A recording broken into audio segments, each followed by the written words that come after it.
अस्सलाम वालेकुम स्टूडेंट्स, कैसे हैं आप? ठीक ठाक हैं? मैथलॉजी का चैनल आपने सब्सक्राइब यकीनन कर लिया होगा। अगर नहीं किया तो उसको सब्सक्राइब करें और वीडियोस के यूपर कमेंट भी किया करें। अगर आप कोई सजेशन देना चाहें मोस्ट वेलकम, और शेयर भी करें वीडियोस को और कमेंट्स भी करें। यूनिट 3 हम लोगों ने आज स्टार्ट करना है। 10th का वेरिएशंस का ये चैप्टर है। पहली एक्सरसाइज जो है वो इसकी रेशो और प्रोपोर्शन से रिलेटेड है। तो हम लोग पहले रेशो और प्रोपोर्शन को डिफाइन करते हैं, फिर उसके कुछ क्वेश्चंस हम लोग अटेम्प्ट करेंगे। रेशो क्या है?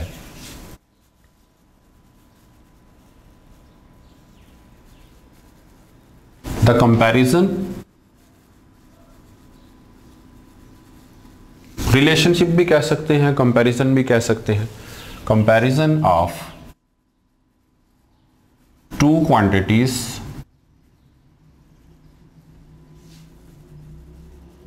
having same units. मतलब दो क्वांटिटीज होंगी आपके पास, आप उनका कंपैरिजन करेंगे, लेकिन उन दोनों क्वांटिटीज का यूनिट सेम होना जरूरी है। सेम यूनिट्स, इसमें बहुत इंपॉर्टेंट लफ्ज़ जो है वो सेम यूनिट्स है। अब मेरे पास फॉर एग्जांपल दो क्वांटिटीज हैं ए और P, इनका मैंने कंपैरिजन करना है। रेशो की जो सिंबल है वो ये है, इसको हम ऐसे लिखते हैं A रेशो B।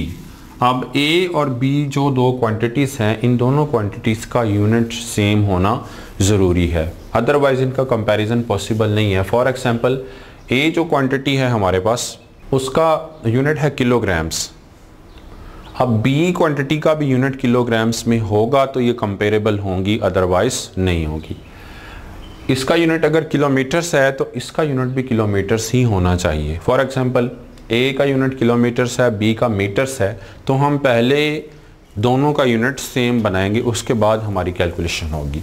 और A ratio B actually division में लिखे, आप छोटी क्लासों में पढ़ के आ रहे हैं, तो वो A ओवर B होता है। Actually A ratio B means A over B। अब इसमें कुछ और चीज़ें हमने सीखनी है कि A रेशो B में जो पहले नंबर पे A लिखा हुआ है, इसको हम एंटीसीडेंट बोलते हैं,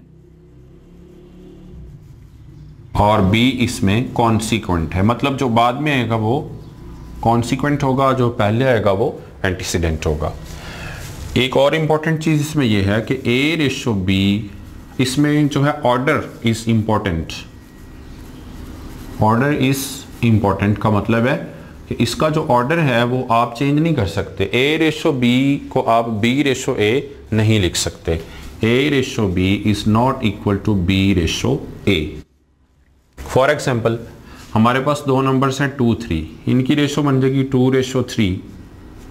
अब अगर 3 को पहले लिखें 3 रेशो 2, तो ये 2/3 बनता है और ये 3/2 बनता है, तो ये दोनों नंबर्स इक्वल नहीं है। मतलब ऑर्डर इज इंपॉर्टेंट का ये मतलब है कि जो रेशो का ऑर्डर हमें दिया हुआ है उसको हमने फॉलो करना है। पहले नंबर को एंटीसीडेंट बोलते हैं, दूसरे को कॉन्सिक्वेंट बोलते हैं। A ratio B is not equal to B ratio A। तीसरी इंपॉर्टेंट बात हमने ये डिस्कस करनी है कि ratio has no unit. Ratio has no unit, reason उसकी ये है, फॉर एग्जाम्पल मेरे पास है 5 किलोग्राम्स रेशो 13 किलोग्राम्स। इसको मैं लिख सकता हूं 5 किलोग्राम्स ओवर 13 किलोग्राम्स। किलोग्राम्स से कैंसिल हो जाएंगे, तो मेरे पास बचेगा 5/13। अब जो नेट मेरे पास आंसर है, इसमें कोई यूनिट नहीं है, तो यही हम कह रहे हैं कि रेशो जो है उसका कोई यूनिट नहीं होता। ये मैंने आपसे रेशो डिस्कस की। उसके बाद है proportion.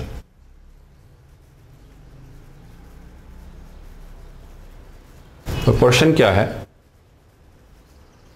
The equality of two ratios is called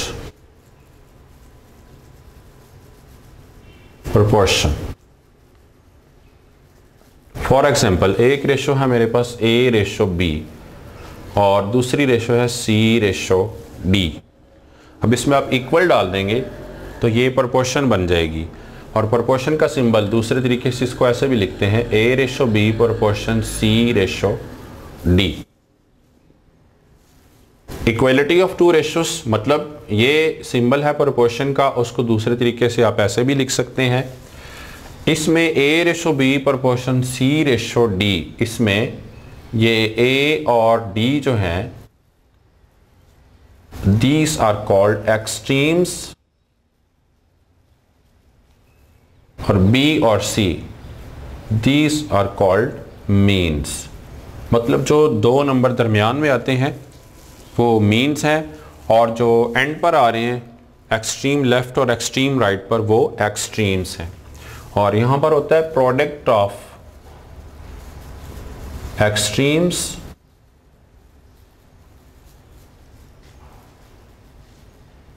is equal to product of means.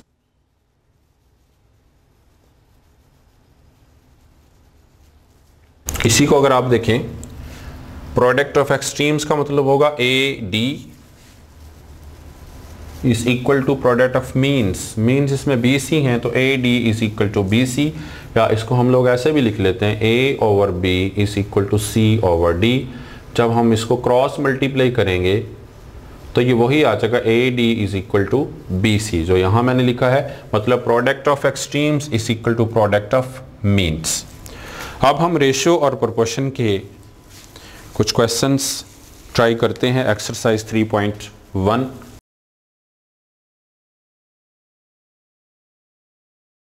Exercise 3.1 है। Question number 1, express the following as A/B। ये दो क्वांटिटीज हमें गिवन है, इसको हमने A/B की फॉर्म में लिखना है, और उसके बाद A/B में लिखने के बाद as a fraction in simplest और लोएस्ट फॉर्म, मतलब लोएस्ट फॉर्म में भी आपने इसको लिखना है। अब ये देखिए दो क्वांटिटीज़ हैं मेरे पास, 750 रुपीज़ एंड 1250 रुपीज़। पहले तो ये देखें कि दोनों का यूनिट सेम है, बिल्कुल सेम है, ये भी रुपीज़ में है, ये भी रुपीज़ में है। सम टाइम ऐसे भी हो सकता है इस तरफ एक क्वांटिटी रुपीज़ में दी हो, इस तरफ डॉलर्स में दी हो, तो अब डॉलर्स को रुपीज़ में चेंज करेंगे, दोनों का यूनिट सेम बनाएंगे, उसके बाद सिंपलेस्ट फॉर्म बाद में आएगी।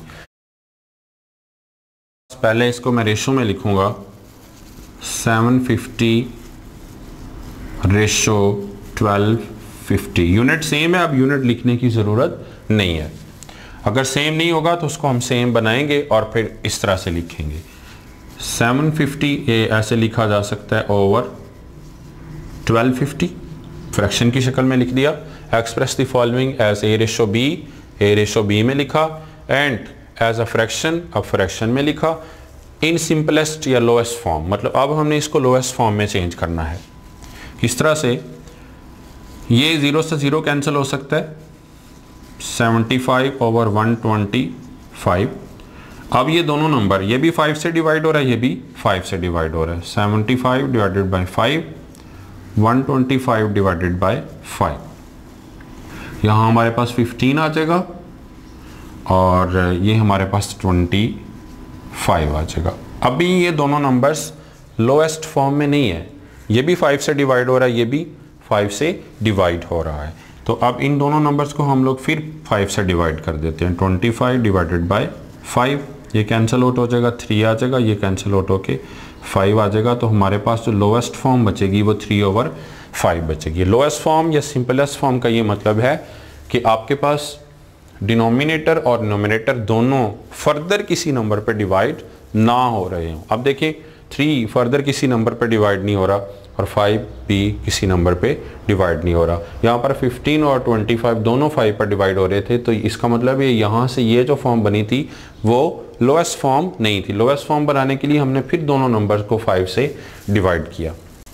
पार्ट 2 में ये 450 सेंटीमीटर्स हैं, ये 3 मीटर्स हैं, दोनों का यूनिट सेम नहीं है। तो जब तक यूनिट सेम नहीं होगा तब तक ये रेशो नहीं बनेगी। तो आप जानते हैं कि 1 metre is equal to 100 centimetres. तो इसका मतलब है 450 सेंटीमीटर्स, और इसको मैंने सेंटीमीटर्स बनाना है तो 100 से मल्टीप्लाई करूंगा तो अब ये सेंटीमीटर्स बन जाएंगे, because 1 metre is equal to 100 centimetre. 450 centimetres comma ये बन जाएगा 300 सेंटीमीटर्स। अब हमने दोनों का यूनिट सेम बना लिया है। दोनों का यूनिट सेम आने के बाद हम लोग इसको किस में लिखेंगे, A रेशो B की फॉर्म में लिखेंगे। तो ये हमारे पास आ जाएगा 450 रेशो 300। नेक्स्ट स्टेप क्या होगा, एज अ फ्रैक्शन, इसको फ्रैक्शन में लिखेंगे 450 ओवर 300। और लास्ट स्टेप क्या होगा, सिंपलेस्ट या लोएस्ट फॉर्म अब हम इसकी बनाएंगे। 0 से 0 कैंसिल हो जाएगा यहाँ पर, 45 ओवर 30। ये नंबर भी 5 से डिवाइड हो रहा है, ये भी 5 से हो रहा है। डायरेक्ट 15 से भी कर सकते हैं, ये भी 15 से हो रहा है, ये भी 15 से हो रहा है। 45 डिवाइडेड बाय 15, 30 डिवाइडेड बाय 15, ये कैंसिल आउट करेंगे 3 आ जाएगा, ये कैंसिल आउट करेंगे 2 आ जाएगा। तो लोएस्ट फॉर्म हमारे पास बन जाएगी 3 ओवर 2।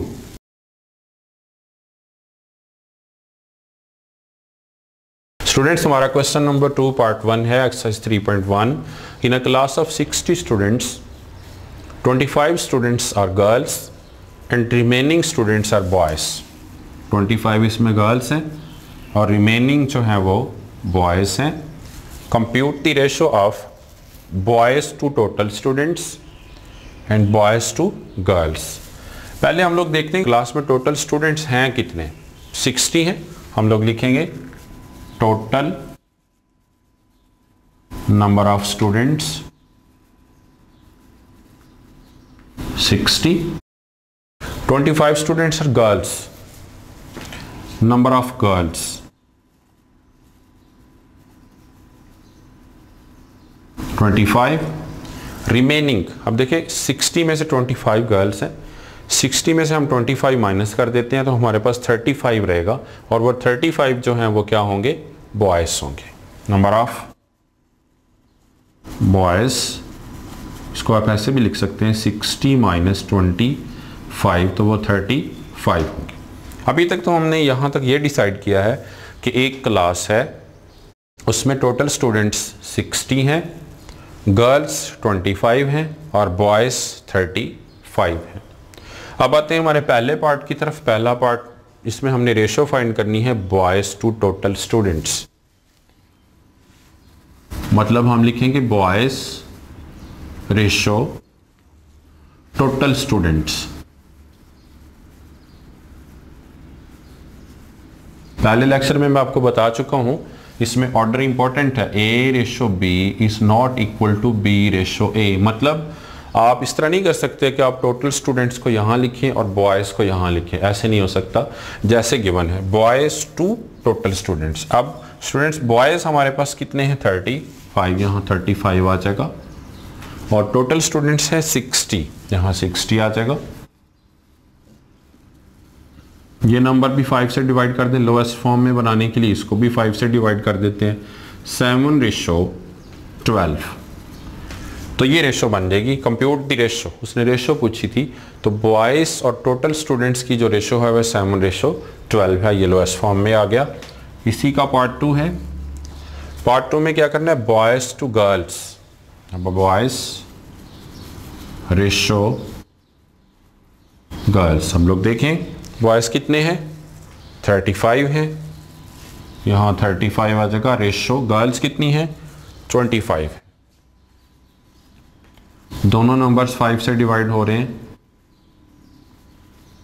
कैंसिल आउट कर दें 7 और ये 5, तो 7 रेशो 5 बनेगी। रेशो बनेगी बॉयज टू गर्ल्स की। तो इस क्वेश्चन में हमने 2 पार्ट्स में boys to total students ratio find की और उसके बाद boys to girls. Boys to girls, ये गर्ल्स टू बॉयज नहीं है, बॉयज टू गर्ल्स, मतलब पहले बॉयज लिखेंगे बाद में गर्ल्स लिखेंगे। रीजन उसकी बताइए कि A ratio B is not equal to B ratio A, और रेशो में ऑर्डर जो है वो बहुत इंपॉर्टेंट होता है, ऑर्डर को हम डिस्टर्ब नहीं कर सकते।